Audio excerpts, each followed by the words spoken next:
no puedes vivir. O sea, yo decía, claro, el evento más catastrófico, yo decía, a ver, yo no soy Crick. Yo no voy a levantarme todos los días a hacer el producto, empacar. En un inicio sí lo tuve que hacer, pero ahora ya no. Entonces, lo que decía, ¿qué tal si me muero? Ok, digamos que no va a pasar, pero si me muero, no puede ser justo que el proyecto se va a acabar, porque eso quiere decir que nunca fue un proyecto, o sea, fue una empresa, simplemente fue todo una dictadura por mí. O sea, no.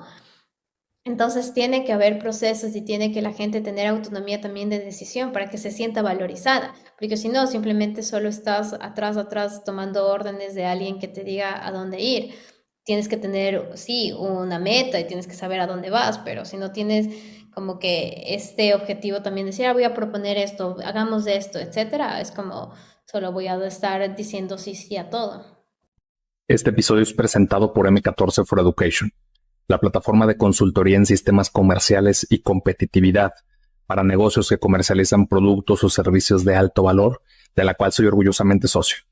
Si estás buscando incrementar la competitividad de tu empresa y mejorar tus resultados comerciales, visita m14.com. Con letras sería mcatorce.com, m14.com, y solicita una auditoría totalmente gratis mencionando a Progresivo Podcast. Hoy tenemos como invitada a Francisca Castellanos, CEO y fundadora de Creek Superfoods, la primera empresa ecuatoriana en producir y comercializar alimentos sostenibles a base de proteína de grillo 100% molida, además de contar con un diplomado en planificación y diseño urbano por la Universidad de Harvard, un máster en marketing y gestión comercial en la Universidad de Barcelona y un máster de innovación digital en el Politécnico de Milán. Francisca es reconocida como una de las 35 mejores innovadoras de América Latina por MIT Tech Review. Hoy hablaremos de cómo crear un impacto social real y revolucionar una industria. Francisca, bienvenida a Progresivo Podcast. Hola, ¿qué tal? Muchas gracias.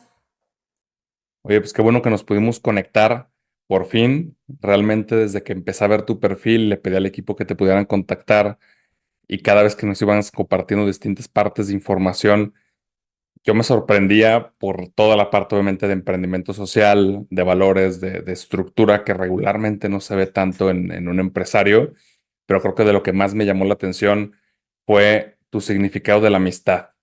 Para ti, ¿qué significa la amistad? Para mí lo que significa una amistad es el compartir, el poder ayudar y no necesariamente solo para un fin específico, sino el escucha, el estar pendiente de cada una de las personas, más que nada porque mi trayectoria de persona ha sido moverme varios países. Entonces, el conservar esas amistades que se tiene y el entender cómo se puede de mejor manera estar atento a pesar de no estar físicamente ha sido un reto, pero también me encanta el saber que puedo y he podido mantener esas amistades a través de la escucha y también de estar pendiente los unos con los otros. De que de hecho hablas de cómo tener esta amistad sin esperar un fin específico. Exacto. La verdad para mí una amistad es más que nada el dar, el compartir, porque detrás de una persona hay una historia. Entonces para mí ha significado muchísimo el hecho de poder a través de la escucha entender y dar, ¿no? O sea, mi opinión, mi amistad, mis valores y después de eso pues vas a recibir algo, pero si no lo recibes pues está bien porque sabes que de ti lo hubo. Entonces para mí eso me encanta y saber la parte de la sensibilización también. Tienes una experiencia que a mí me llamó bastante la atención en cuanto a una boda con mototaxis, donde ustedes después terminaron llevando a las personas y creo que haciendo bastantes lazos de amistad. ¿Nos podrías platicar un poquito de esa historia? Ah, sí, me había olvidado tantas historias.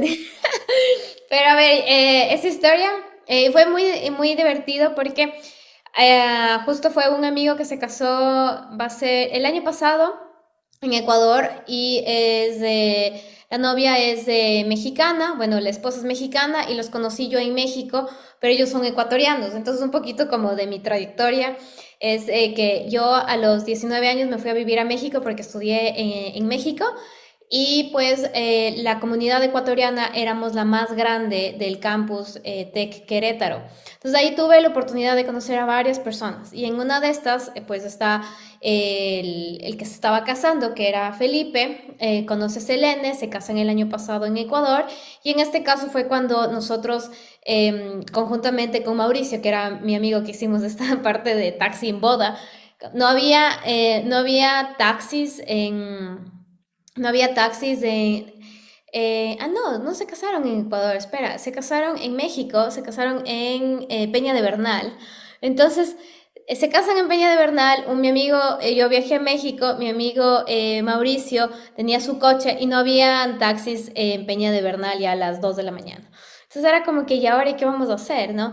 Entonces yo le decía como, ¿y por qué no somos como que Primera Plus? O sea, les decimos como que el taxi de las 1:50 tal zona está saliendo. Y llevémosles, o sea, no les podemos dejar aquí. Y él, no, pero ¿y ahora? ¿Y cómo hacemos? Yo, no importa, o sea, alguien organicemos. Entonces, entre los dos organizamos como estos taxis. Entonces, le llevábamos a la gente a sus hoteles donde estaban cerca, porque en Peña estaba lejos del lugar. Me confundí porque tuve una boda del mismo grupo en Ecuador con Vanessa y se casó con un mexicano, entonces fue como que, espera, ¿cuál de las dos historias? Pero esa es la mexicana.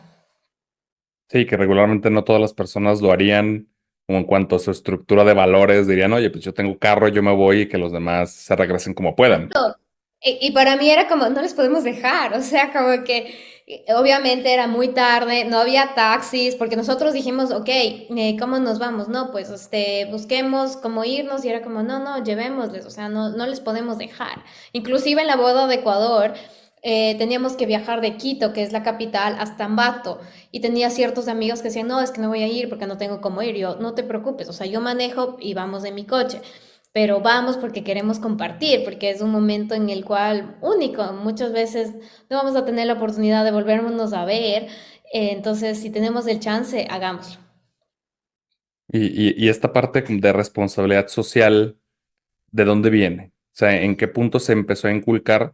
Yo sé que tú querías desde niña trabajar en la ONU, entonces Ujú. ya había algo de eso desde niña, pero ¿dónde nació? A ver, la parte social nace porque mi mamá siempre ha tenido esta actitud de ayuda. Entonces, desde pequeña yo me acuerdo que mi mamá era, vamos a hacer labor social, vamos a ayudar. Mi familia es religiosa, entonces era como vamos a ayudarles a la iglesia en cuestión de obras sociales o también vamos a llevarles esta comida a cierto grupo, a fundaciones. Entonces, siempre estuve yo detrás de estas actividades con mi mamá. Entonces mi mamá siempre ha sido esta persona que ve por el resto y nada ha sido como, ¿y por qué lo estamos haciendo? Sino es como que si tenemos y podemos compartir es mucho mejor. Entonces ahí ha venido como este lacito como de la parte social. Y claro, obviamente, después de estar en el colegio, haber hecho como 20 modelos de Naciones Unidas, dije, ¿por qué no trabajar en la parte ya de una organización internacional como es la ONU? Pero pues fue diferente el camino en el que seguí. Y qué era lo que más te gustaba de estas simulaciones de ONU dentro de las escuelas? Y conforme fuiste creciendo, ¿cómo fue también modificándose probablemente tu idea de una organización como la ONU?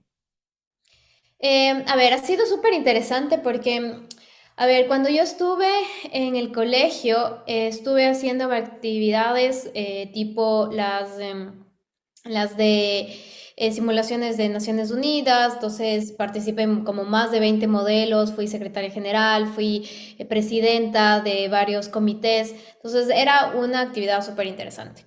Entonces, para mí, ¿qué era lo más importante? Era saber que puedo generar un cambio. Entonces era como que a través de la política puedo generar un cambio, ayudar a cierta problemática social, generar algún programa para mejorar varios problemas que existen. Entonces eso es lo que más me llamaba la atención. Y también poder identificar ciertas actividades que tal vez los gobiernos no hacían, pero y en este caso ya ven el organismo internacional como una manera de decir, oye, ahí existe esto, hay fondos, generemos un proyecto. ¿Qué ha cambiado? Cambió bastante porque, bueno, estudié relaciones internacionales, al final no me rendí porque dije, bueno, relaciones internacionales suena más fácil de entrar a la ONU que siguiendo otra carrera. Estudié relaciones internacionales. En el Inter hice ciertas prácticas, una de las más específicas fue la de Consulado de Ecuador en Barcelona, entonces ahí estuve colaborando con organismo internacional y haciendo proyectos de cooperación internacional entre México, perdón, entre Ecuador y España, entonces fue genial. Pero luego me di cuenta que la mayoría de los proyectos quedan en papel o quedan en nivel de cierto grupo, pero no es que llega a la base. Entonces era como que me parece interesante, pero creo que se puede hacer de diferente manera para atacar a los problemas sociales a través de diferentes iniciativas ya desde el sector privado o tal vez ya generando uno mismo. O sea, ¿tú sentías que de alguna forma el sector público y las alianzas públicas no terminaban de atacar al 100% los problemas sociales de la base de la pirámide? Exactamente. Entonces yo decía como, debe haber alguna otra manera, entonces ahí entró ya como mi parte de emprendimiento social y decir, ok, debe haber otras razones las cuales se puede implementar de mejor manera para sacar provecho y de este caso impactarlo.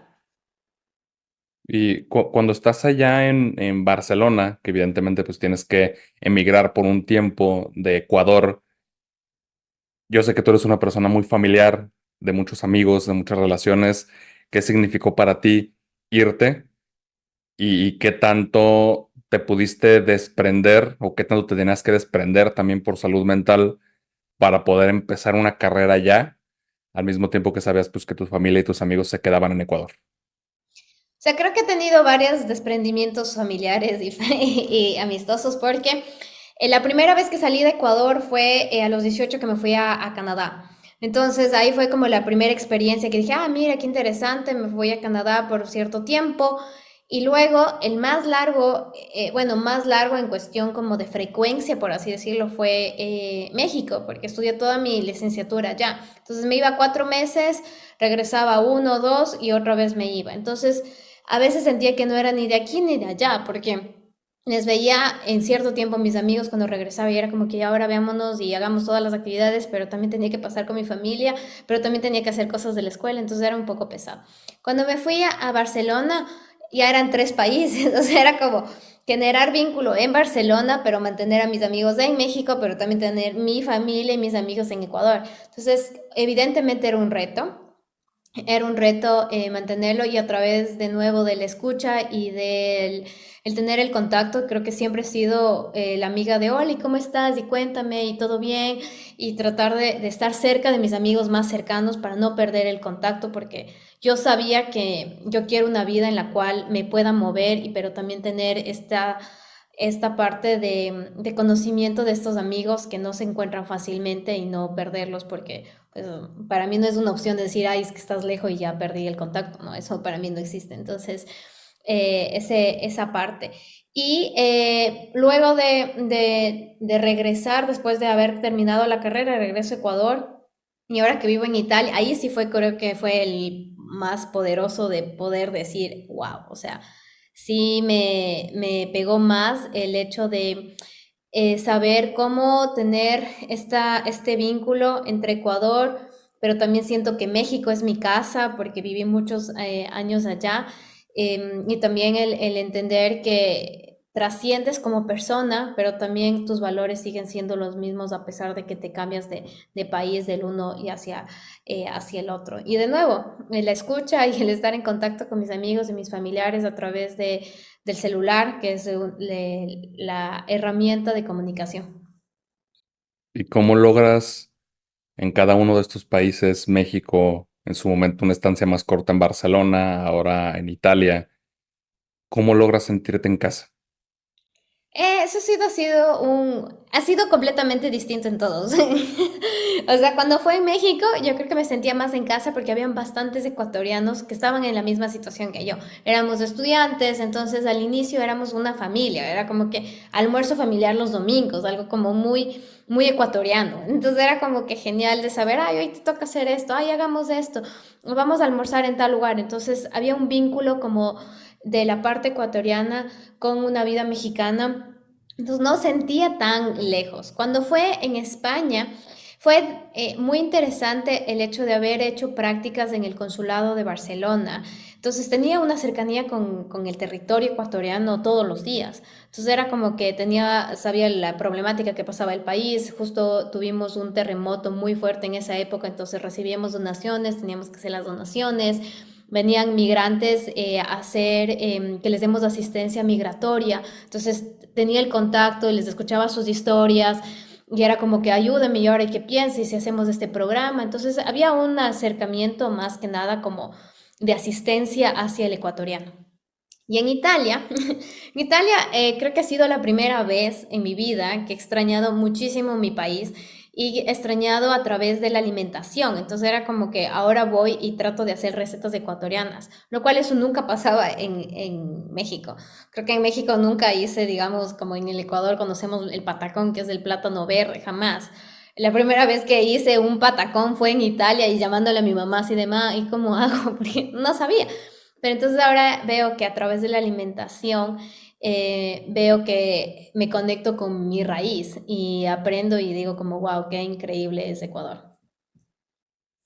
Entonces, digamos que ahí hubo un golpe más fuerte porque también no había como un vínculo tan directo con la región o con las personas. Claro, y aparte de todo esto, me había pasado, claro, en México hablaba español, en Barcelona hablaba español, cuando me fui bueno, a Toronto, era como que sí, era una instancia corta, era diferente, tenía 18 años, entonces como que era otra vida. Ya a los 30, en vivir en Italia donde no hablaba, había veces que no hablaba nada de español, porque estudio el máster en inglés. em, Mi pareja hablamos en inglés, entonces era como que cuando hablo en español y toda la vida era en italiana, entonces era como, había veces que no hablaba español y era como que qué increíble leer un libro en español. Antes leía solo en inglés y ahora es como que leer en español, y ay, que se siente tan lindo el español. Entonces es un golpe distinto. Y también siento que es como el impacto que tiene la cultura italiana, que ellos son muy orgullosos en la alimentación, o sea, es muy, muy, muy orgulloso. Y nosotros no tanto, o sea, tal vez yo no crecí tanto ese acercamiento, entonces cuando escucho todo esto y es como que, ay, pero también mi país, o sea, también extraño mi verde, eh, mi pan de yuca, cosas muy ecuatorianas que digo, ok, las voy a tratar de hacerlas acá, porque aquí también hay tienditas como que de latinos. Sí, que después es lo que te termina salvando, ¿no? Cuando lo extrañas. Sí, exacto. Ajá, exactamente. Oye, y en tu primera etapa en México, en tu etapa como estudiante, lanzas, como mencionas, tu primer emprendimiento social que trataba de ofrecer empleo a personas con discapacidad en Querétaro. Ujú. ¿Cómo llegas y planteas, obviamente siendo estudiante, que regularmente, y te lo digo, o sea, en una cultura en México y probablemente latinoamericana, donde, bueno, si eres estudiante no te toman muy en serio y más para proyectos que puedan tener un impacto como este, donde tienes que conectar pues la parte escolar y demás, pues con el sector privado y con un tema de inserción social y laboral. ¿Cómo lo lograste y cómo terminas convenciendo a estas instituciones de que crean en ti y en el programa? Claro, a ver, fue bastante interesante porque eso fue como 2013 que lanzó la primera empresa social y todo fue linkeado al inicio con el TEC. Entonces existía el Comité de Acción Social, entonces conjuntamente con una amiga dijimos, ok, hagamos alguna actividad, lo lanzamos, ganamos la lista, ella era la presidenta, yo era la vice. Y empezamos a entender de que muchas actividades que se habían hecho antes eran asistencialistas, entonces de que recaudaban fondos para cierta fundación. usaban cierto donativo, pero no es que atacaban a la problemática. Entonces, fuimos justo a una feria de organizaciones de la sociedad civil y encontramos a esta fundación que se llamaba, en este caso, Vida Activa. Entonces ellos asistían a personas con discapacidad específicamente intelectual y síndrome de Down en un 100%.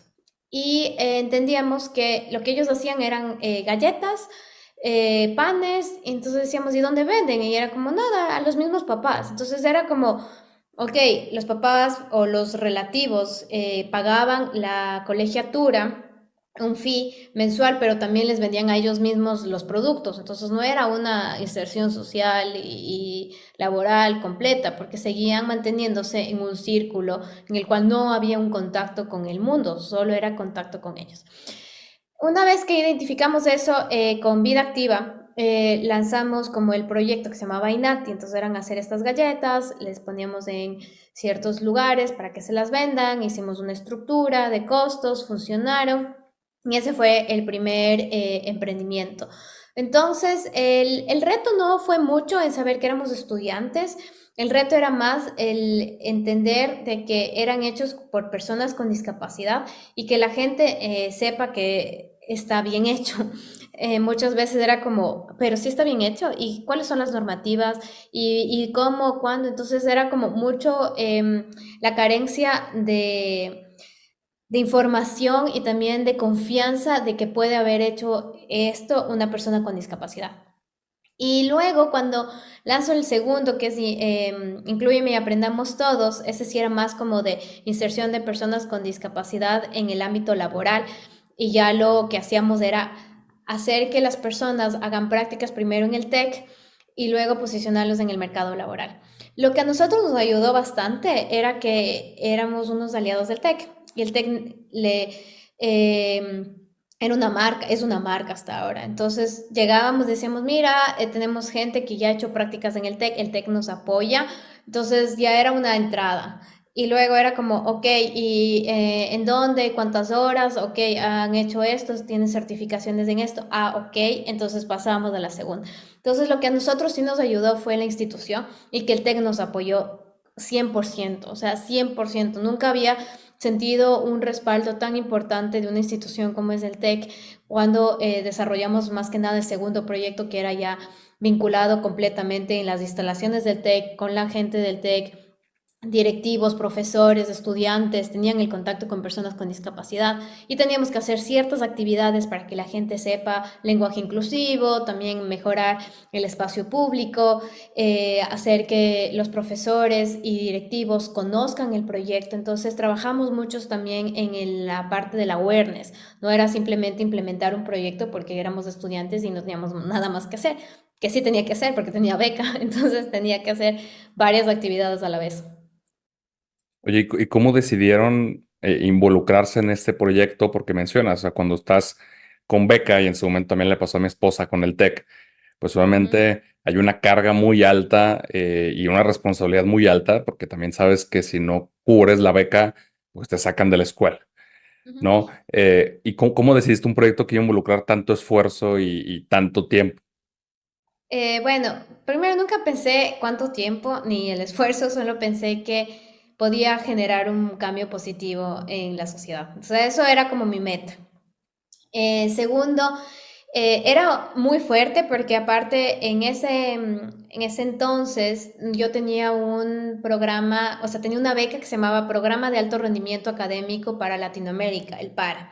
Entonces tenía una beca del 90%, tenía que llegar todas las materias 9/10, aparte hacer actividades extracurriculares, entonces era bastante pesado.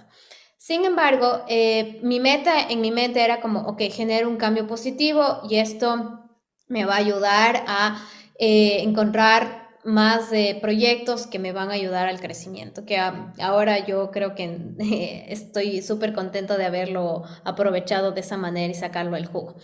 Entonces, al momento de que en el primer proyecto de inclusión de personas con discapacidad, INATI, yo ya empecé a ver que sí podía generar un impacto. Y de hecho, la gente que trabajó en Inati, que eran mis compañeros, eran diferentes de los que luego estuvimos colaborando en Inclúyeme. Entonces, no fue esa transición de las mismas personas y la que se mantuvo en ello fui yo. Entonces, yo lo que identifiqué era que las personas con discapacidad se sentían útiles y decían, wow, o sea, finalmente puedo vender mis galletas, no a mi mamá, a mi tía, a mi círculo social, o sea, sé que alguien más está consumiendo. Entonces, se sentían valorizados y también se sentían que ya no eran una carga. Entonces, lo que hicimos inclusive con Inati era que de lo que los papás tenían que pagar ahora pagaban menos porque ya había más de ingreso. Entonces, inclusive ellos decían, wow, o sea, finalmente algo económico está resultando, ¿no? Porque ellos decían, sí, les dejo ahí para que hagan algo. Entonces era como, no, o sea, no le puedes abandonar en 5 horas a ver si hacen algo, o sea, hay que apoyarles a que ellos lo hagan. Entonces yo trataba de generar esto y cuando ya empecé a hacer, incluyeme, aprendamos todos, nunca me voy a olvidar que Juan Carlos tenía 50 años, o sea, ahora ya debe tener 60, y me dijo, es la primera vez en mi vida, Francisca, que alguien me da dinero por mi trabajo, o sea, gracias. Y lloraba, y yo como, o sea, era un momento que nunca me imaginé que a través de un proyecto, sí, escolar, pero que yo no lo veía como escolar, sino yo lo veía empresarial, puedo generar un impacto de tal manera. Y gente que luego venía y me decía, pero Francisca, necesito también esto para mi hijo, o mi primo también tiene esta necesidad, ayúdanos. Entonces empezamos con discapacidad intelectual, que inclusive es una de las más fuertes. Y fuimos avanzando con discapacidad auditiva, generamos lengua de señas mexicanas, gente que te decía, ay, finalmente puedo hablar con mi vecina porque no le entendía cuando me hablaba. Y era como cosas y mensajes que a mí me marcaron y sé que el esfuerzo y tenía que hacer más esfuerzo aún en la universidad para mantener mi beca, pero sabía que detrás de esto estaba haciendo un cambio para aquellas personas que muchas de las veces no tenían algo más que hacer. Yo imagino con ese nivel de impacto, en ese caso en México, pues sí, cómo no sentirte también mexicana en una parte, también cambiando, como mencionas, ¿no? Desde la base de la pirámide y problemas reales del día a día. Sí, y más que nada para mí México es como donde crecí, o sea, donde empecé a entender cómo es del mundo laboral, cómo es el relacionarte con las personas, cómo hacer alianzas. A la final de que 19 hasta 25 años pasé ahí. Entonces, para mí fue increíble México y siempre le tengo como un cariño súper especial. La comida, la gente es súper amable, súper abierta, entonces a mí me encanta México. Y claro, cuando regreso a Ecuador no tenía absolutamente nada, nada. Y ahí fue cuando dije, wow, o sea, tengo que volver a hacer todo lo que hice en México. Y sí, fue difícil, pero no fue imposible. ¿Y qué pasó por tu cabeza cuando empezaron a llegar los reconocimientos? ¿De México o de Ecuador? Sí, inicialmente de México, por Ah, ejemplo, los sí. de Walmart, y demás instituciones por la parte de este emprendimiento social, y sobre todo porque en ese entonces, pues todavía eras demasiado joven hasta un cierto punto para decir, oye, ¿cómo me lo tomo? Y si me subo o no me subo al ladrillo, como dicen aquí en México. Fue súper loco que cuando bueno, ganamos el de Walmart Women Empowerment. Yo decía como, Walmart nos está dando capital semilla. Y yo, a ver, o sea, era como segundo semestre de la carrera, ni siquiera sabía que era capital semilla, ni siquiera sabía por qué Walmart nos había dado. Y después entendí que fue porque aplicábamos a una convocatoria y vieron que sí había un impacto. Y dije, ah, mira, ok. Entonces, bien, o sea, era saber que no necesariamente el TEC reconocía el proyecto, que no solo los beneficiarios reconocían el proyecto o sus padres o sus familiares, sino que también terceras instituciones, como fue el de Young Leaders Foundation, el MIT. Hemos visto que crecimos y que no nos quedamos solamente siendo un proyecto. Y ahora actualmente, pues el TEC lo institucionalizó en varios campus, ya existen personas con discapacidad trabajando. Y saber que fuimos de inspiración para una universidad que tiene más de 30 campus fue como que, wow, o sea, no se quedó simplemente en un papel. Y también era interesante porque mis profesores sabían que me movía en este ámbito de la discapacidad y el emprendimiento y me decían, yo no sé por qué estás estudiando relaciones internacionales, tú deberías de haber estudiado LAE, que es la creación de empresas o negocios. Y yo como, sí, pero la persona está ante todo. Entonces, yo creo que si no hubiesen estudiado la parte humana, mi enfoque tal vez hubiese sido diferente. La verdad no lo sé, pero me encanta haber estudiado también relaciones internacionales y tener ese pensamiento crítico sobre la parte humanitaria. ¿Tú pensabas que ibas a trabajar en la empresa familiar? En algún momento sí, porque, y de hecho empecé a estudiar arquitectura, creo que nadie lo sabe. Estudié un semestre de arquitectura en Ecuador cuando regresé de Canadá, porque el TEC no me quiso dar mayor beca. Entonces yo le dije, TEC, si no me das de 90 yo no me voy a campus, a cualquier campus. Y luego me buscó y me dio, entonces fue como que, bueno, pude negociar con el TEC, gracias. Pero cuando hice lo de arquitectura, o sea, era muy diferente. O sea, yo veía y decía como que ay, planos, como escribir. O sea, me encanta dibujar y de hecho uno de mis hobbies es pintar óleo, pero ahí está, y fin, pero no como el espacio, sino más que nada como la gente. Para mí es la gente es lo más importante. Entonces, ahí me di cuenta y dije, no, para nada. Y ya, por eso cambié la carrera, estudié relaciones internacionales. A la final terminé trabajando en la empresa familiar cuando regresé de México, pero más que nada con el enfoque de los trabajadores. Entonces, trabajaba mucho con la parte con los trabajadores, de responsabilidad social, también seguridad industrial, medio ambiente. Entonces cambié mi enfoque ya no de construir, sino de ayudar internamente a la empresa, pero con los trabajadores. ¿Y por qué en ese entonces sí te veías como dentro de la empresa y qué cambió? Que evidentemente pues ese involucramiento social pues también cambia mucho las perspectivas de la vida, pero ¿por qué en ese entonces qué te atraía de la empresa familiar y por qué creías que ibas a terminar trabajando ahí? Bueno, para dar un poco de contexto, la empresa familiar, nosotros nos dedicamos a la explotación de material petro para la construcción. Entonces, yo decía, claro, es de la materia prima, estudio arquitectura y pues construyo casas y veía que la industria crecía de la construcción, es una industria rentable. Entonces decía, claro, me pongo una constructora y ya, está. O sea, en mi cabeza era como que el supply chain done. Necesito el long haul y ya está. Y en ese momento yo me veía vivir en Ecuador. Entonces yo decía, ay, claro, qué increíble vivir en Ecuador. Aquí tengo absolutamente pues mi familia, tengo el negocio, entonces pues todas las piezas encajaban. Cuando me voy a estudiar a Canadá y me doy cuenta que sí, o sea, me gustaba como la parte arquitectónica, pero no mucho. Me encanta el hecho de tener la experiencia cultural y poder aprender de otras personas, la cual no tenía en Ecuador, y viajar y no me veía viviendo en Ecuador. Entonces dije, ese fue como que una lucecita que apareció y por eso fue la negociación que le dije al TEC. Cuando el TEC me dio la propuesta de la beca la primera vez y no era el 90%, yo le dije, no, sorry, o sea, si quieres que vaya y estudie en tu universidad, mi perfil es de un 90%. Entonces, o sea, piénsenlo y me avisa. Y posteriormente, cuando me avisaron que sí, habían evaluado de nuevo mi perfil y me daban la del 90, ahí fue la que decidí y me fui. Y cuando te empezaste a involucrar en la empresa familiar, en tu regreso, primero pasaste por México y te diste cuenta que no era tan fácil conseguir trabajo, cuando menos en México te decían que estabas sobrecalificada para los puestos.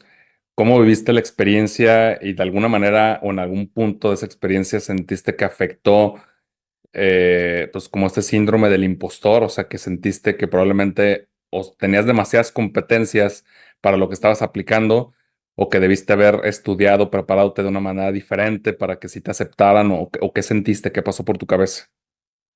Wow, esa es una de las experiencias más locas de mi vida porque A ver, terminé la carrera y luego dije, como ya estaba involucrada en la parte de inclusión de personas con discapacidad y hacíamos análisis también de espacios para que las empresas o instituciones sean accesibles, en este caso me voy a hacer un diplomado en Harvard sobre urbanismo. Entonces yo dije, ya, regreso de Harvard y obviamente consigo trabajo. O sea, eso pasó por mi cabeza. Facilísimo. Y con todo lo que he hecho y creé, incluye Aprendamos Todos, tengo experiencia. Wow, o sea, ¿cómo no? Pero error.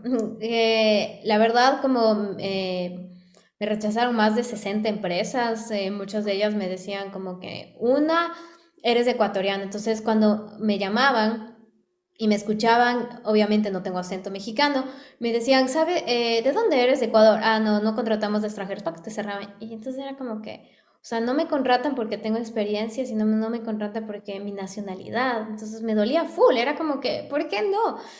Y luego era como, entregaba las entrevistas, les decía lo que hacía, inclusive en el TEC, me acuerdo, porque yo ya le dije al TEC, o sea, no puede ser justo que yo hice todo esto para, o sea, para como estudiante y no consigo. Entonces me dijeron, ven y haz este proceso de selección. Voy y luego me rechazaron y hablando luego con la persona me decía, es que está sobrecalificada Francisca, o sea, si yo te meto en este puesto, no vas a poder crecer porque yo veo que tienes un potencial. Y era como, bueno, y así sucesivamente, entonces me rechazaron más de 60 veces y ya México aparte es uno de los países que no es tan amigable con los migrantes que quieren trabajar cuando ya están internamente, si no tienes como la visa. Ahora no sé si sea lo mismo, pero hace 7 años era eso. Y ya, entonces, nada, me regreso a Ecuador y sí, o sea, me sentía que fracasé, o sea, decía como no puede ser justo que hice tanto para hacer tantas actividades, creé 2 proyectos desde cero, tuvieron impacto, están funcionando y ahora no puedo conseguir un trabajo. Entonces, sí, me sentía súper rechazada como la parte laboral y profesional que no pude conseguirla, pero luego me di cuenta que fue un aprendizaje y el entender que no necesariamente todo lo que hice fue en vano, sino que me ayudó también a crecer como persona y eso también forjó a quien soy ahora. Y mencionas, ¿no? Esta parte como de decepción, de, oye, hice todo esto, que la realidad, o sea, no termina siendo poca cosa, porque el hecho de poder conseguir las becas, acceder a los programas, que en muchos casos, por ejemplo, en Harvard, pues no solo teniendo hasta el dinero, si pagaras el 100% de la matrícula es tan fácil poder acceder. eh, qué tipo de papel jugó tu familia cuando regresaste a Ecuador para que te pudieran de alguna forma restablecer el autoestima, y de alguna forma te pudieras echar de nuevo para adelante? Wow, o sea, creo que mi familia fue algo súper fundamental porque al inicio como que me sentía perdida.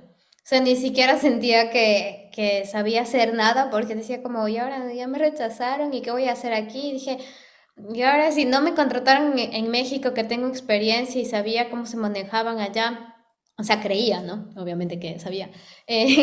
No me van a contratar ni en Ecuador. Entonces, mi familia fue bastante acogedora y mis papás, bueno, mis papás siempre han sido emprendedores desde el día uno porque viene ya desde mi abuelo. Entonces, mi abuelo era quien tenía antes una empresa y de ahí mi papá continuó, mi mamá igual, su papá, bueno, mi abuelo materno también tenía su propia empresa, entonces me decía, pero bueno, o sea, mira ahorita, si te gusta algo, puedes emprender. Si ya hiciste en México, que no eras mexicana, puedes hacer algo acá, tal vez es más fácil. Entonces era como, bueno, puedo ver, déjenme ver, y de ahí mi papá era como, bueno, o sea, ayuda, ¿no? Ya te ayudé con la universidad, ahora ayúdame a trabajar, o sea, ahora que ya vienes con ideas más frescas, ayúdame a trabajar, a ver qué podemos hacer. Entonces, sí, a la final trabajé durante 3 años con mis papás en la empresa familiar. Evidentemente, mi hermana es la gerente general, entonces tenía contacto directo con ella y también con mi papá en este caso. Entonces fue un reto porque trabajar en una empresa familiar es un reto, saber cómo a dónde vas como la parte personal y también va la profesional, poderle decir como, oye, quedamos en esto y no me entregaste, ¿dónde está ñaña? Slash en ecuatoriano decimos ñaña, la hermana. Entonces era como, ¿dónde está? No, es que no vi, no, o sea, yo que necesitaba este documento. Entonces es un poco saber cómo jugar y cómo dividir las actividades y los roles. Sí, cómo dividir, ¿no? Entre lo que es personal y lo que es profesional, que termina siendo el principal reto de las empresas familiares, donde de alguna forma se puede hasta perder el respeto, ¿no? Oye, pues te pedí esto, sí, pero te lo doy luego. Entonces, bueno, en una empresa corporativa o institucional, pues esto no pasaría. Sí. E inclusive me pasaba con mis amigos que me decían, pero Francisca, si trabajas con tu papá, pues vámonos a comer. Y yo no, o sea, a ver, o sea, trabajo con mi familia, sí, pero no necesariamente es que tengo todo el tiempo del mundo. O sea, puedo manejarlo, pero no quiere decir que no trabajo. O por el otro lado, me pasaba que mis hermanas ya estaban, bueno, ya son más grandes que yo, entonces están casadas, tienen hijos. Entonces mis cuñados también jugaban un rol. Entonces no es lo mismo decirle a mi hermana como, oye, ñaña, ¿qué onda? A decirle a mi cuñado. Entonces era como que saber cómo utilizar el tono de voz, cómo negociar, cómo aprender a hablar con las diferentes personas y conociéndole su personalidad detrás, ¿no? Entonces fue un reto. Oye, ¿y cómo pasas de estar trabajando en la empresa familiar y obviamente de alguna manera reconstruyendo tu personalidad y el enfoque de lo que querías hacer en la vida? ¿Cómo pasas a emprender en la industria de los superfoods? ¿Y qué tanto ayudó la experiencia que tenías como alpinista cuando empezaste a subir cerros, montañas, una muy grande en Ecuador? Tuviste un accidente. ¿Nos puedes contar esa historia de cómo se terminó conectando en el emprendimiento que tienes hoy? Claro que sí. Bueno, ahora en Ecuador me conocen como, como la chica grillos, porque el grillo es de Chapulín, entonces, y es un superfood, eso sí. Y es una historia bastante interesante porque, bueno, en mi camino que regreso de México, me siento como perdida, no sabía qué hacer y era como, y ahora no entendía de encajar, era como que, pero no, es que en México se hace así, no, y aquí no, entonces no, el ecosistema de emprendimiento en México es como 40 veces más grande que en Ecuador, entonces me sentía perdida. Entonces dije, bueno, ya nada, y me acuerdo que tenía un amigo que tenía su agencia de montaña para hacer toda la parte de, sí, de cerros, montañas, hiking y me dice, oye Francisca, si quieres, vi que regresaste, si quieres vente y haces uno y empiezas a hacer. Entonces yo así de no, que pereza, no voy a hacer esas cosas, qué aburrido, ay no. Y después era como que, oye, de verdad te va a gustar, o sea, es súper chévere. Bueno, vale. Y había un programa de aclimatización para subir al Cotopaxi, que es el segundo volcán más grande de Ecuador.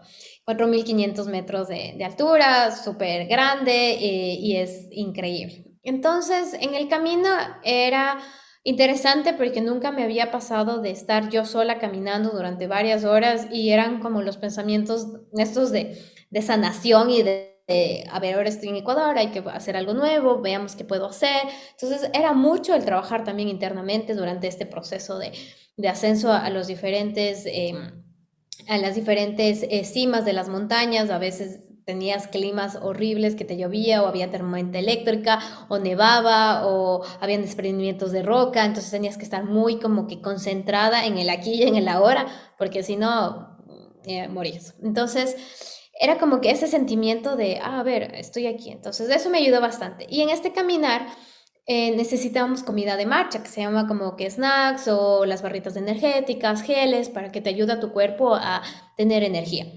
Y en una de estas me acuerdo que habían las barritas con suero de leche. Entonces yo sí sabía que era intolerante a la lactosa, pero yo no le hacía caso y me seguía tomando los helados y el yogur y todo. Y decía, bueno, eso no pasa nada.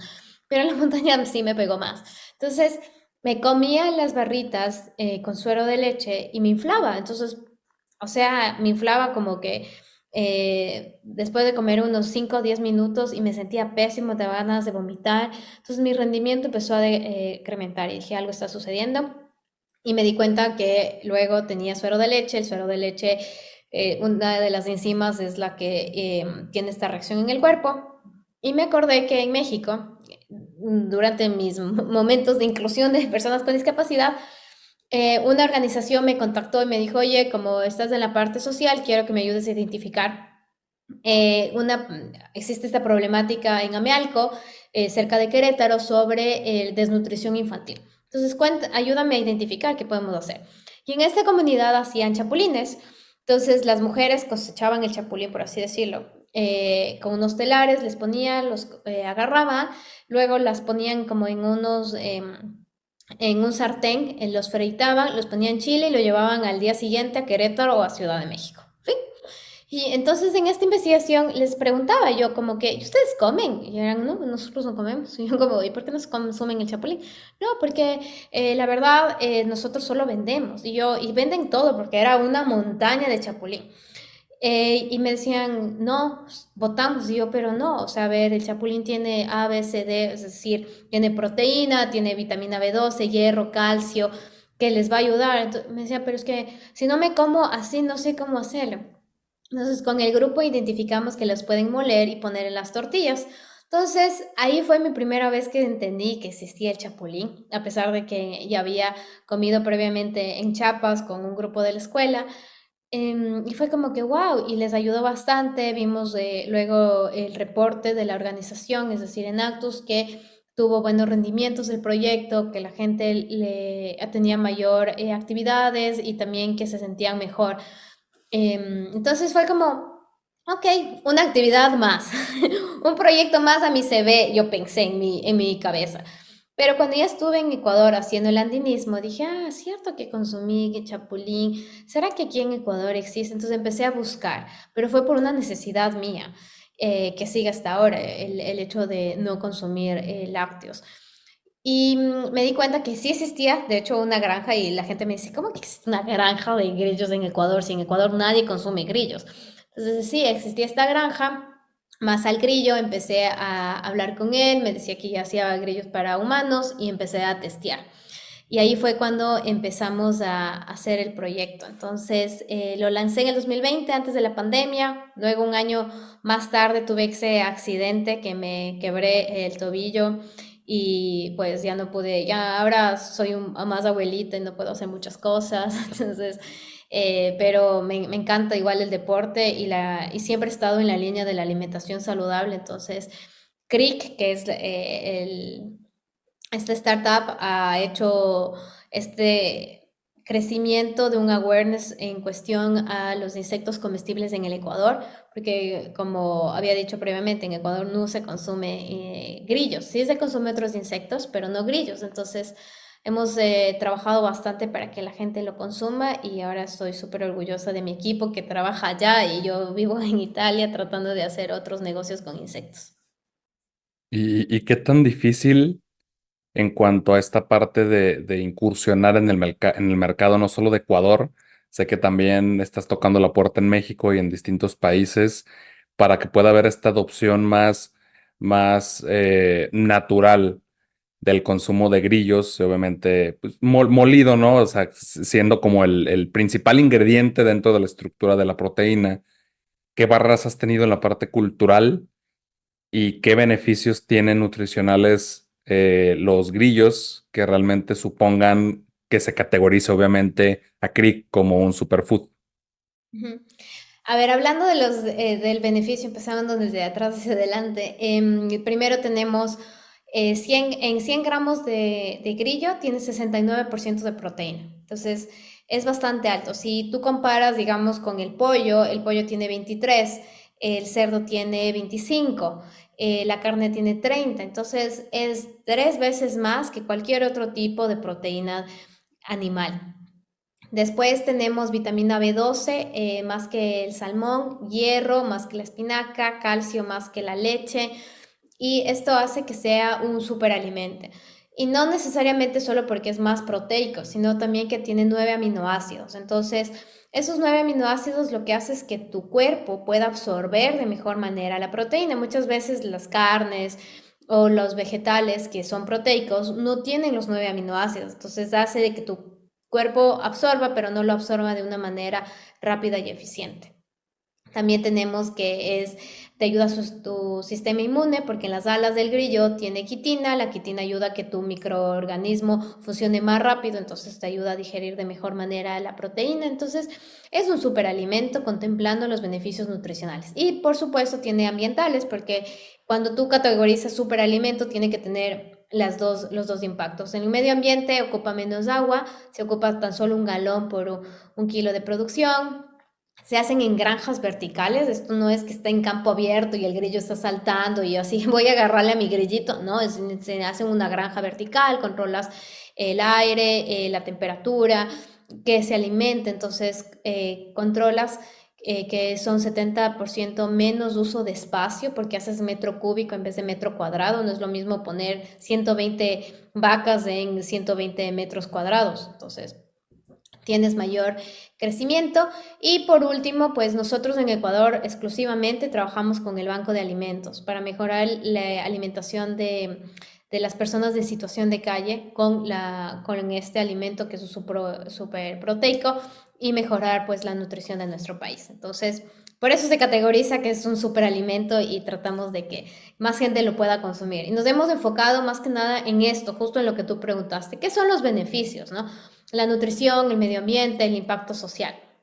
Y nuestra comunicación siempre ha ido ahí. Nosotros no somos un snack, porque sí, producimos snack que son unos topos, o sea, unos nachos, pero para nosotros lo más importante es que la gente sepa por qué lo va a consumir. Entonces lo va a consumir porque es obviamente rico, pero también es porque es proteínico, porque ayuda al medio ambiente y también estás ayudando a personas en situación de vulnerabilidad.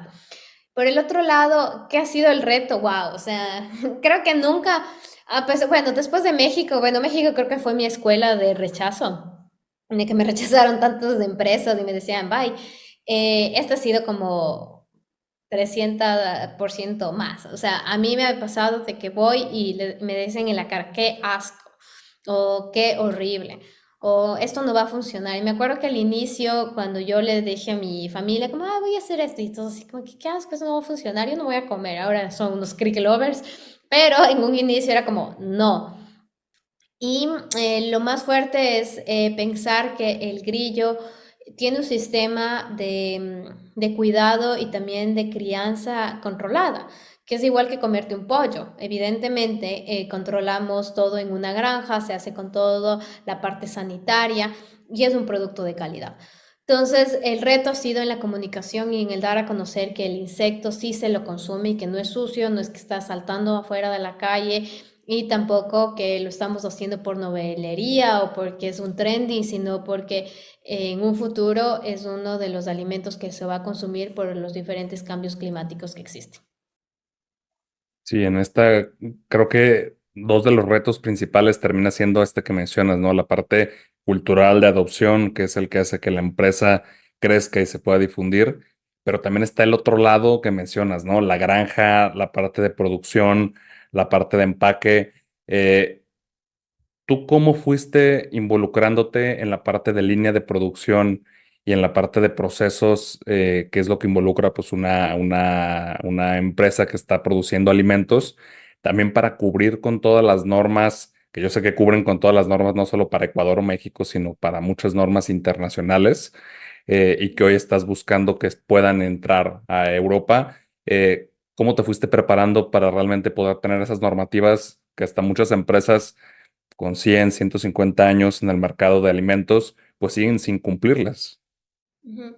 Bueno, creo que algo que es fundamental fue que yo lo veía a CRIC no solo como una empresa, como un emprendimiento, sino yo lo veía como una empresa desde un inicio. Entonces, cuando empecé con la ideación fue como que, ok, ¿qué necesitamos para cumplir todas las normativas y poder estar en el mejor supermercado de Ecuador, que ahora lo estamos? Entonces era como, esto me van a pedir A, B, C, D. Entonces, desde un inicio les metí como la base. Entonces, si mis proveedores no tenían como ciertos estándares, no podían entrar a ser mis proveedores. Tuvimos que cambiar de proveedores si la calidad no era, si no tenían los permisos necesarios. Inclusive sabemos que actualmente pues en Ecuador somos los únicos que producimos productos con insecto terminado y también la proteína de grillo. Y tenemos la certificación EntoTrust, que es la que certifica productos y bebidas con insecto a nivel internacional. ¿Por qué? Porque queríamos que nos vean los clientes no solo como este emprendimiento, ah, sí, son unos chicos que están haciendo productos con insectos, no, sino somos una empresa. Entonces, todas estas certificaciones nos han ayudado a que podamos fomentarlo y que la gente crea. Lamentablemente, en la industria de los insectos, que la gente, la verdad, no cree mucho. Entonces, cuando ya ven un sello, que ya ven otra institución apoyándonos, ahí sí ellos dicen, ¿sabes qué? Está bien, vamos, adelante. Entonces, eso hemos hecho desde un inicio. Algo que me faltó comentarles de la situación de los diferentes países. México es el país más abierto porque dentro de la cultura mexicana se consume el chapulín. No puedo decir que todos los mexicanos lo consumen, pero existe y saben desde chiquitos que se consume el chapulín. Está dentro del imaginario colectivo. En Italia, en Europa, es más difícil. Más que nada en Italia por la cultura, el orgullo de la cultura. El ministro de Alimentación dice en las noticias, cadena nacional, nosotros no queremos que los insectos cambien nuestra comida. Entonces, si van a hacer productos con insectos, tiene que estar en otro shelter, tiene que estar escrito con grillo, para que no haya una contaminación, porque van a cambiar nuestra cultura. Entonces, también existe una mal información desde los políticos y algo que no pasa en Latinoamérica. La política y la comida no se juntan. En Europa sí.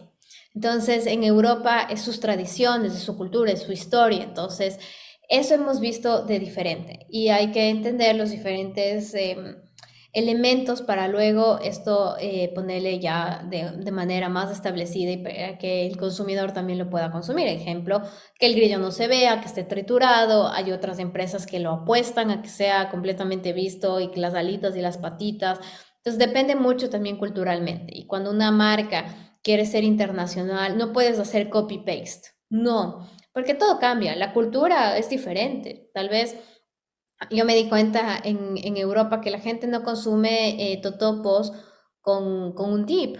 Nada. O sea, y yo en mi cabeza así de, ah, bueno, voy a llevar mis nachos y voy a llevar guacamole. Y eran mis amigos como, ¿y para qué? Y yo, sí, ¿no? Para que dipen. No, yo, ¿y con qué comen? No, así, yo sí, no, no puede ser. O sea, no compran como guacamole o queso o un hummus. No, yo sí como, wow, culturalmente somos distintos. Y claro, y entonces hay como los tiempos del aperitivo, hay los tiempos de la cena y que el almuerzo. Entonces, somos culturas diferentes y la empresa se adapta a la cultura, porque si no, no puedes cambiar una cultura. Y hoy que estás en Italia, ¿cómo gestionas y en tus palabras, ¿no? Como CEO digital, ¿cómo Ujú. gestionas hoy la empresa operando en Ecuador y evidentemente la expansión internacional? Es súper interesante y la verdad me encanta hacerlo. ¿Y cómo lo gestiona? Es con un equipo. Sin un equipo yo no lo podría hacer. Eso es indudablemente como ilógico, podría decirlo.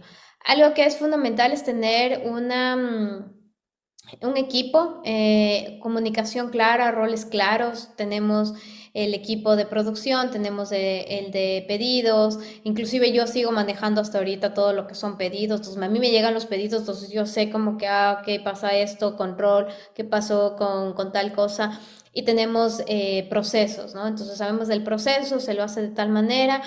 Tenemos a las diferentes empresas trabajando para el apoyo. Entonces no es que tenemos nuestro propio delivery, sino trabajamos con una empresa que existe, que hace toda la parte del delivery, la materia prima. Entonces, desde hace 2 años yo ya voy como haciendo pruebas, como qué pasa si me voy de Ecuador unos 3 meses y después me iba más tiempo y luego menos e iba corrigiendo. Entonces, no es algo que cogí, me hice las maletas y me fui, no, sino es como lo he ido haciendo con tiempo, la transición. Entonces, cualquier cosa, saben cómo actuar en época de crisis, porque ha pasado que pasa algo y yo estoy dormida, porque aquí ya son tal vez las 3 de la mañana, pero ellas siguen siendo como 8 de la noche. Entonces, ha habido veces que ellos tienen que tomar también decisiones y siempre como el apoyo, ¿no? Saber hasta qué punto pueden tomar una decisión, qué cosas podemos nosotros hacer como empresa, estar muy claros también en el objetivo, los valores, cómo va la empresa. Y más que nada saber que estamos cambiando. Entonces, mi equipo sabe desde un principio de que si tú no quieres generar un impacto social, no vas a entrar, porque sabemos que nuestro enfoque es cambiar la nutrición en nuestro país. Fíjate que esta parte que mencionas de procesos y de infraestructura, que termina siendo algo muchas veces no valorado por las empresas en Latinoamérica, donde el director quiere ser el todólogo de la empresa, que creo que hasta le da esta sensación de felicidad que lo estén buscando para resolver las cosas. Hay un dicho que menciona que las personas que están ocupadas son las menos productivas. Entonces el hecho de estar ocupados, pues dices, oye, pues que la empresa está funcionando, me están llamando, estoy resolviendo, me doy esta palmadita en la espalda. Obviamente tú por tu preparación viraste para esta parte de procesos e infraestructura, que pues es la que regularmente no se toma en cuenta. Sí, completamente. Yo lo vi de la mano con mi papá, porque mi papá en la empresa, yo me acuerdo cuando íbamos de viaje y él así en el teléfono 3 horas resolviendo el problema de que la máquina, y yo decía, pero pa, usted tiene un ingeniero mecánico, estamos como a kilómetros, ¿por qué no resuelve? No, no, es que yo tengo que tomar la decisión. Entonces era como que en mi cabeza me hacía un ruido y decía, eso no está bien, o sea, no puedes vivir, o sea, yo decía, claro, el evento más catastrófico, yo decía, a ver, yo no soy Crick, yo no voy a levantarme todos los días a hacer el producto, empacar, en un inicio sí lo tuve que hacer, pero ahora ya no, entonces lo que decía, ¿qué tal si me muero? Ok, digamos que no va a pasar, pero si me muero, no puede ser justo que el proyecto se va a acabar. Porque eso quiere decir que nunca fue un proyecto, o sea, fue una empresa, simplemente fue todo una dictadura por mí. O sea, no. Entonces tiene que haber procesos y tiene que la gente tener autonomía también de decisión para que se sienta valorizada, porque si no, simplemente solo estás atrás, atrás tomando órdenes de alguien que te diga a dónde ir. Tienes que tener, sí, una meta y tienes que saber a dónde vas, pero si no tienes como que este objetivo también decir, ah, voy a proponer esto, hagamos esto, etcétera, es como solo voy a estar diciendo sí, sí a todo. Sí, siendo tu rol como CEO, crear esa estructura y echarla a andar y solo intervenir cuando es absolutamente necesario, no en la operación diaria. Exactamente. Y yo creo que también aprendí bastante en México, porque cuando hice Inclúyeme, Aprendamos Todos, tenía tanta gente que tenía que coordinar. Y cuando yo me regresé a Ecuador, tenía que hacer de nuevo deseo virtual.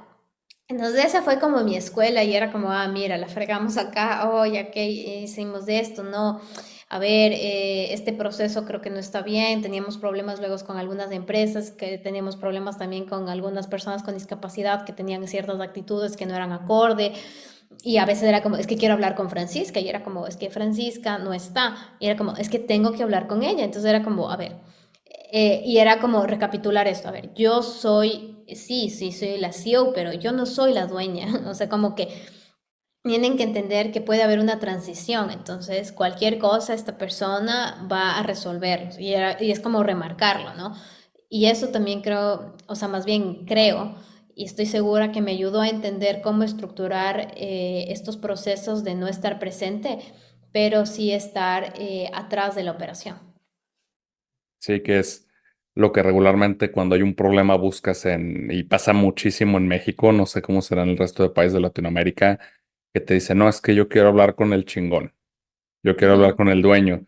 Y hasta entre las mismas empresas y proveedores se da esta cultura de querer polarizar a los mandos medios o al resto de estructura organizacional, que dicen, no, yo solo me entiendo con el dueño.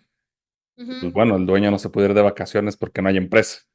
Sí, exacto. Entonces yo lo vi muy claramente con mi papá y con la empresa familiar. Y a veces era como, yo no quiero esto, o sea, yo quiero también tener un propio de autonomía, tal vez diversificar el negocio, no solamente estar en Ecuador, sino también estar en otros países. Entonces, ¿qué tengo que hacer? Es dar autonomía también a la gente, que sepa qué podemos hacer. ¿Y cómo lograbas y cómo lo logras hoy el tener un equipo de colaboradores, pero cómo logras que ellos puedan vivir también la responsabilidad y el impacto social de la empresa, desde la contratación, evidentemente, y cómo sabes cuando las personas realmente no están ahí, pues realmente viviendo y realmente buscando este impacto? A ver, yo creo que lo principal ante todo es la comunicación y tener reuniones. Entonces, lo que hemos visto es que nos funcionan más las reuniones semanales, en las cuales cada uno del equipo puede decir qué es lo que hemos estado haciendo, qué es lo que está haciendo, cuáles son sus retos y los próximos pasos y todos sepamos qué está pasando. O sea, no es como que los chicos de creación de contenido no saben y yo solo les digo, quiero que me hagas ABC 3 Reels. No. Ellos también forman parte del equipo. También sabemos que hay problemas de producción, por ejemplo, que no llegan los empaques, de que los empaques están tardados y no vamos a poder entregar a la favorita, caso ejemplar que ahorita está pasando. Entonces, todos sabemos y hay muchas de las veces que decir, ok, hay que tomar unas decisiones, están, no están, por qué está pasando esto y también escuchar el feedback de otras personas. Tal vez marketing dice, oye, ¿sabes qué? Mejor hagamos esto o ¿por qué no hacemos esto? Entonces, no es como cada departamento trabaja de diferente manera, sino todos trabajamos en conjunto porque sabemos que estamos generando algo y es un impacto. Por el otro lado, cuando sé que no están en el PAT, yo creo que es cuando empiezan a haber ciertas dificultades en la entrega de objetivos, porque a la final nosotros no somos una empresa en la cual tú vas a trabajar, todo es digital. Entonces, si no entregas y no avisas o no le avisas a tu líder como, oye, no entregué, no voy a entregar el proyecto, el delivery por ABCD y solo desapareces, no estás comprometido. Entonces, no pasa nada si es que si no avisas, está mal. Pero si avisas, ok, hay una comunicación, que eso es lo importante, porque todo se basa con una comunicación, una negociación. ¿Sabes? No voy a entregarte, pero te entrego más tarde. No necesito a mediodía, ok, déjame ver cómo hago. Ok, sabes que sí lo logro. Ah, va. Entonces, es una comunicación constante entre los unos y los otros. Y el impacto, yo creo que la responsabilidad más que sepan es que sepan que sí estamos generando un impacto. Entonces, creo que el hecho de que sepan, oye, miren, con CRIC pudimos ya alimentar a más de yo qué sé, 100 familias, este ha sido el impacto con el banco de alimentos. Entonces, también eso les motiva y me motiva a que decir, ok, estamos en el buen camino. El hecho de que hemos recibido muchos reconocimientos también con CRIC, el hecho de que estamos en el supermercado más grande de Ecuador y que la gente dice, guay, ¿cómo lo lograste entrar? Entonces ya es un reconocimiento que no es solamente como vendemos snacks porque pues, es lo que hay ahorita, sino porque sabemos que es la alimentación que ahorita está cambiando la nutrición en nuestro país. Sí, digo, y no solo en su país, o sea, hablando de los problemas sociales y de entornos vulnerables, pues estos superfoods son los que terminan llenando un espacio que a veces ni siquiera la parte, instituciones públicas y temas gubernamentales pueden cubrir, o también unos alimentos tradicionales no pueden entrar por, como mencionas, ¿no? Por temas desde los costeos, abastecimiento, y que se necesitan iniciativas como estas para buscar transformar la parte económica, obviamente del costeo y del desarrollo del producto, y también pues, con características nutritivas que yo sabía, como mencionas, que se consume aquí en México, pero no sabía que tenía tantos beneficios positivos para la salud sobre muchos otros alimentos. Exacto, entonces la gente sabe que se consume, pero no sabe los beneficios. Entonces, como, ¿por qué consumir grillos? No porque es trendy, sino porque es un alimento que va a ayudar a tu cuerpo. Y me pasaba mucho que al inicio, cuando empezamos a hacer crick, la gente le decíamos, ah, grillo, y pensaban en México. Y por eso lanzamos un nacho, que no fue una galleta que en un momento pensé. Y la gente decía, ah, sí, crick, perdón, ah, sí, grillo, ah, sí, en México, ah, sí, pero eso no es mexicano. Ah, entonces, cuando recabamos toda la información y que uno en mi equipo, yo contraté evidentemente un ingeniero en alimentos porque no puedo ser todóloga, como tú decías. Entonces, contratamos y haciendo una reunión los dos decíamos como, wow, hay mucho comentario de México, Chapulín, que la experiencia mexicana, ay sí, qué rico que es, ay sí, uy, qué rico unos nachitos. Entonces, era como, ah, ok, entonces, ¿por qué no nos lanzamos en algo mexicano? Y así el ecuatoriano tiene un acercamiento a este imaginario colectivo latinoamericano. A diferencia de que te diga, ay, sí, esto venden en China. O sea, China, Ecuador está bien lejos. Pero si te digo México, ya somos latinos, está más cerca, la cultura mexicana se lo consume y todo el mundo sabe que es un taco y todos saben que hay el mariachi, que el tequila y que los nachos es más fácil. Entonces por ahí nos agarramos y fue por el que lanzamos unos nachos y no lanzamos unas galletas. Y fue un éxito. Si no hubiéramos lanzado las nachos, yo creo que no estaríamos donde estamos ahora.